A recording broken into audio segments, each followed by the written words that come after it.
Olá, sejam muito bem-vindas e bem-vindos a mais uma conversa aqui no nosso espaço. Olá a todos. No nosso último encontro, a gente mergulhou naquele clássico que é o Como Fazer Amigos e Influenciar Pessoas, do Dale Carnegie. Um livro incrível. E no finalzinho, a gente soltou uma curiosidade que, para nossa surpresa, pegou muita gente de jeito. Pegou mesmo. A gente comentou que as edições publicadas enquanto o Carnegie era vivo eram bem maiores, sabe? Mais recheadas do que as que a gente encontra por aí hoje. Foi impressionante, né? A nossa caixa de entrada simplesmente explodiu.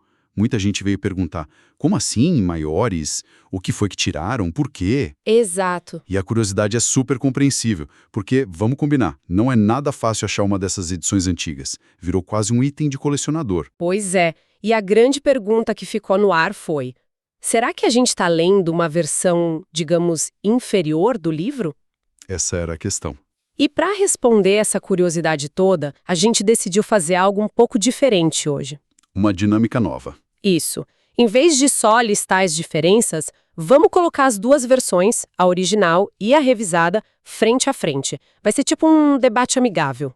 Gostei da ideia. A nossa missão aqui é explorar o que cada uma tem de melhor, para que todo mundo possa decidir por si qual versão faz mais sentido para o seu momento. E para esquentar a conversa, vamos assumir papéis então.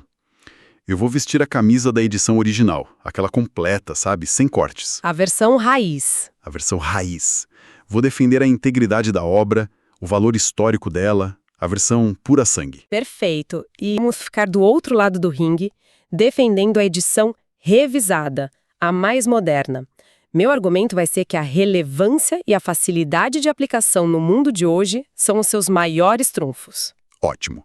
Mas, só para deixar bem claro para todo mundo que está ouvindo, o nosso objetivo aqui não é sair com uma versão campeão. De jeito nenhum. A ideia é só aprofundar o nosso entendimento de um livro que, poxa, mudou a vida de milhões de pessoas. A melhor versão é aquela que funciona para quem lê.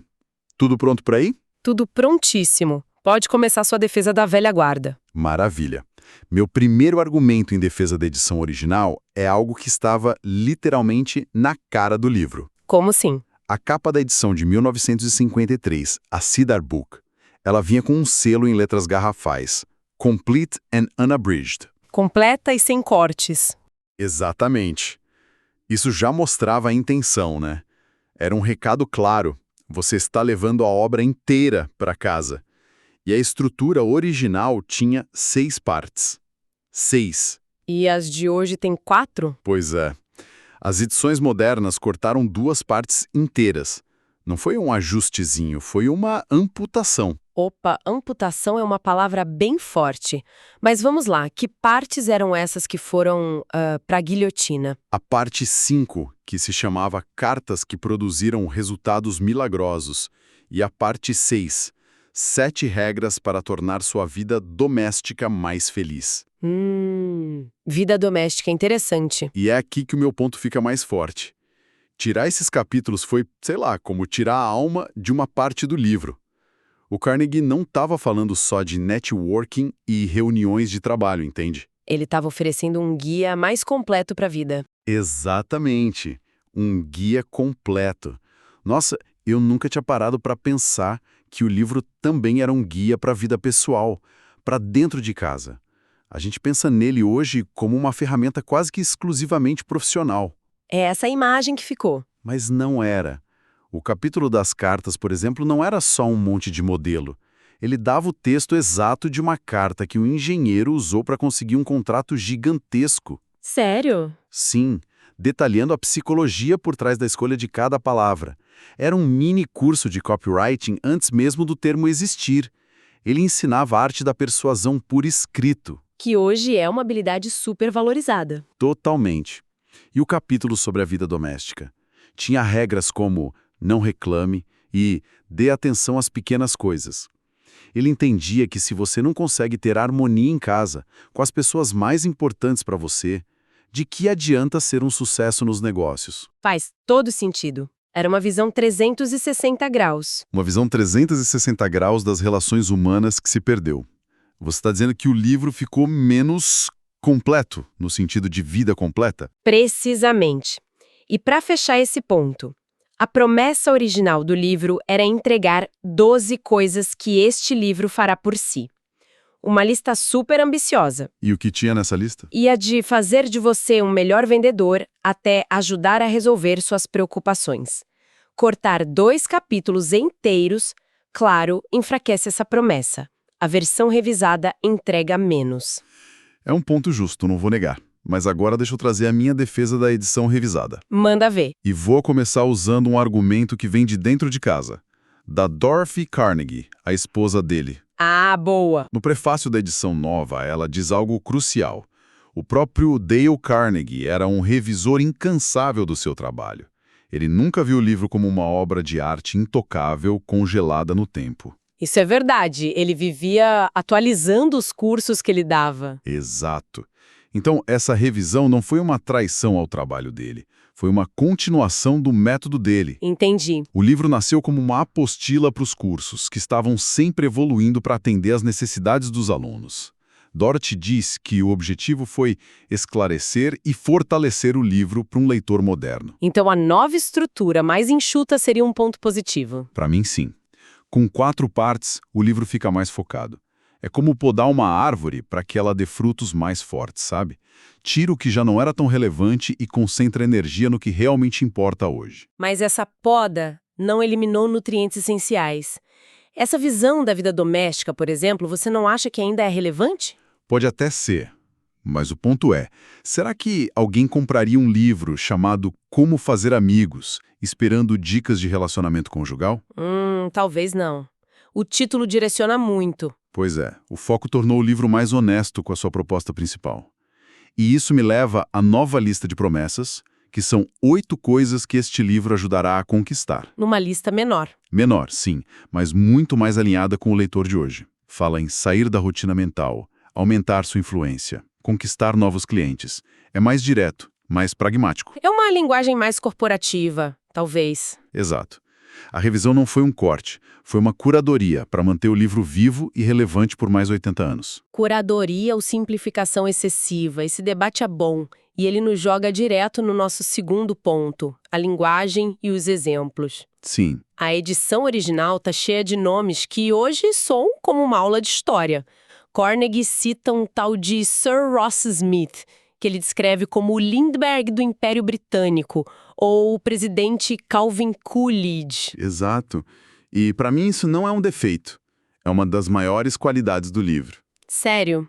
Como pode ser uma qualidade se 99% das pessoas hoje não fazem a menor ideia de quem foram esses caras? Viram um obstáculo. Aí é que tá a mágica.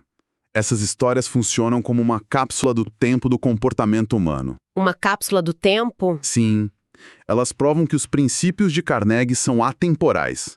Se a técnica de elogiar honestamente funcionava com um presidente dos anos 20 ou com um aviador australiano herói de guerra, isso prova que não é um truquezinho da moda. É algo fundamental da natureza humana. Isso. Por exemplo, a história do Sir Ross Smith. Ele foi um ás da aviação na Primeira Guerra, depois fez um voo épico da Inglaterra à Austrália. Carnegie usa como exemplo de alguém que, apesar da fama, nunca se colocava em primeiro lugar, sempre se interessava pelos outros. E o que isso mostra? Ler isso te transporta para outra época e te faz pensar, uau, se isso funcionava há 100 anos, com certeza funciona hoje. Ok, a estrutura original era maior, entendi. Mas vamos ser sinceros, quem hoje em dia quer ler um capítulo inteiro sobre como escrever cartas? A linguagem, os exemplos, aquilo virou uma peça de museu. Não acha? Eu vejo de uma forma completamente diferente. A Dorothy Carnegie, de novo ela, disse no prefácio que muitos dos nomes de pessoas proeminentes não são mais reconhecidos pelos leitores de hoje. E aqui está o meu argumento central. Um livro de desenvolvimento pessoal tem que ser uma ferramenta de ação, não uma aula de história. Mas você não acha que, ao trocar um exemplo sobre o Henry Ford por um gerente de TI genérico, você perde a grandiosidade e a inspiração que o Carnegie queria passar? Talvez um pouco, mas a que custo? Se eu, como leitora, tenho que parar a cada 2 parágrafos para pesquisar no Google quem foi Charles Schwab, a leitura trava. Quebra o ritmo, você diz. Totalmente. O fluxo de aprendizado é quebrado, a conexão com a lição se perde.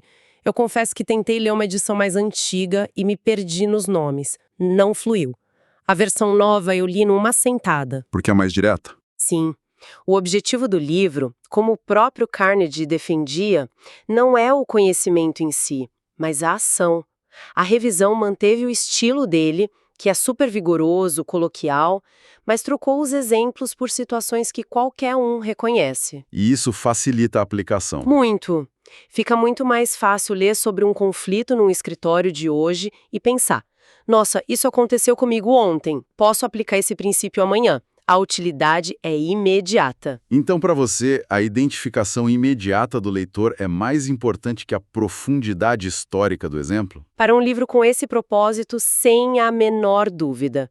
A ideia é você ler um capítulo à noite e conseguir aplicar o conceito na manhã seguinte. Praticidade acima de tudo. Um exemplo sobre um gerente de projetos resolvendo um problema com a equipe via Slack é infinitamente mais aplicável hoje do que uma história sobre o Rockefeller. A edição revisada constrói essa ponte para o nosso mundo. O que nos leva à questão de fundo aqui, que é quase filosófica. O que é mais importante, a intenção original do autor ou a necessidade atual do leitor? Boa pergunta. Eu defendo que a versão original é a expressão mais pura e autêntica da visão do Dale Carnegie. Foi aquela versão, com seus exemplos datados e tudo, que virou um fenômeno mundial. Ninguém está questionando o sucesso estrondoso da versão original. Mas esse sucesso aconteceu porque o livro era um reflexo perfeito da sua era, o período pós-Grande Depressão. As pessoas precisavam reconstruir tudo, carreira, vida social, família. Era uma necessidade da época. Exato. O próprio Carnegie disse que a maior necessidade que ele via nas pessoas era a fina arte de se relacionar com as pessoas nos contatos diários de negócios e sociais. Veja bem, diários, de negócios e sociais. Os 3 pilares. Sim. E os capítulos sobre cartas e vida doméstica eram a resposta direta a essa necessidade. Na minha opinião, remover isso é como trair a missão original que ele mesmo se propôs. Eu discordo totalmente da palavra trair. Pelo contrário, acho que a revisão honra a intenção final do Carnegie. Como assim? A intenção dele, acima de tudo, era que o livro fosse útil. Ele não era um acadêmico escrevendo um tratado para a posteridade. Ele era um educador prático. Mas isso é uma suposição sobre o que ele faria hoje. É uma suposição baseada em tudo que a gente sabe sobre o método de trabalho dele. O livro não nasceu pronto, começou como um cartão com anotações, virou uma apostila, ele estava em constante evolução. Ele era um pragmático. Exato. Se ele estivesse vivo hoje, vendo as pessoas se comunicando por WhatsApp, você acha mesmo que ele manteria um capítulo sobre cartas formais? Tenho certeza que ele seria o primeiro a dizer: precisamos atualizar isso aqui. Você tem um ponto aí. O mundo mudou de uma forma que ele nem poderia imaginar. A dinâmica do trabalho, a comunicação. A edição revisada não muda a filosofia, não mexe nos princípios. Ela só atualiza os exemplos. Isso, ela só troca a carroceria do carro para que o motor, que é a filosofia dele, continue funcionando nas estradas de hoje. Ela serve melhor ao leitor moderno. O legado dele não está no papel amarelado da primeira edição, mas na transformação que o livro ainda causa. E para isso continuar, a ferramenta precisa estar afiada. Ok, acho que os argumentos dos dois lados foram bem colocados. Sim. Agora, tirando os nossos chapéus de advogados de cada edição, acho que a conclusão mais óbvia é que não existe uma resposta única para a pergunta qual é a melhor. Com certeza. Fica claro que a melhor edição depende totalmente do que a pessoa está buscando. É uma questão de perfil, de objetivo. Não tem certo ou errado. Se alguém é um purista, um amante de história, ou quer ter a experiência de ler a obra exatamente como ela foi concebida, a edição original é um tesouro. É como ouvir um disco de vinil em vez da versão remasterizada. Perfeito. Tem um charme, uma autenticidade que é única. Por outro lado, se o objetivo é puramente prático, se a pessoa quer uma leitura rápida, direta, com conceitos fáceis de aplicar no dia a dia do século XXI... Sem ter que traduzir os exemplos históricos? Exato. Aí, a edição revisada é provavelmente a escolha mais eficaz. Ela vai direto ao ponto, é uma ferramenta pronta para o uso. E mais importante de tudo, que a gente precisa frisar, a essência da obra, os pilares do pensamento de Carnegie continuam lá, firmes e fortes nas duas versões. Sem a menor dúvida. Princípios como não critique, não condene, não se queixe, ou torne-se verdadeiramente interessado na outra pessoa. E o seu favorito? E o meu favorito, lembre-se de que o nome de uma pessoa é para ela o som mais doce e mais importante que existe em qualquer idioma. Isso é atemporal. A embalagem pode mudar, mas o conteúdo dessa verdade continua o mesmo. É a fundação que sustenta o prédio todo, não importa a fachada. Perfeito. Então, no fim das contas, qual o nosso recado final? Acho que o recado final é um convite à reflexão. Gosto disso. Independentemente da edição que alguém escolha, ou mesmo que decida não ler nenhuma delas, fica um pensamento. Como as nossas interações diárias poderiam se transformar se a gente escolhesse aplicar conscientemente apenas um dos princípios de Carnegie durante uma semana? Uma excelente provocação. Qual princípio você escolheria para esse desafio de uma semana? Eu escolheria um que talvez seja o mais difícil, mas também o mais poderoso.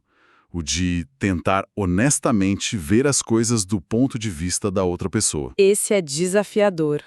Tentar de verdade, sabe? Não só para argumentar melhor, mas para entender. Imagine o impacto disso numa discussão de trabalho, numa negociação ou até numa conversa boba em família. Só por uma semana. Apenas por uma semana. Fica o convite à experimentação. É uma ótima forma de terminar. Então, fica o nosso incentivo para que cada um busque a versão na obra que mais despertar interesse e, mais importante ainda, que coloque os ensinamentos em prática. A gente agradece demais a companhia de vocês e nos encontramos na próxima.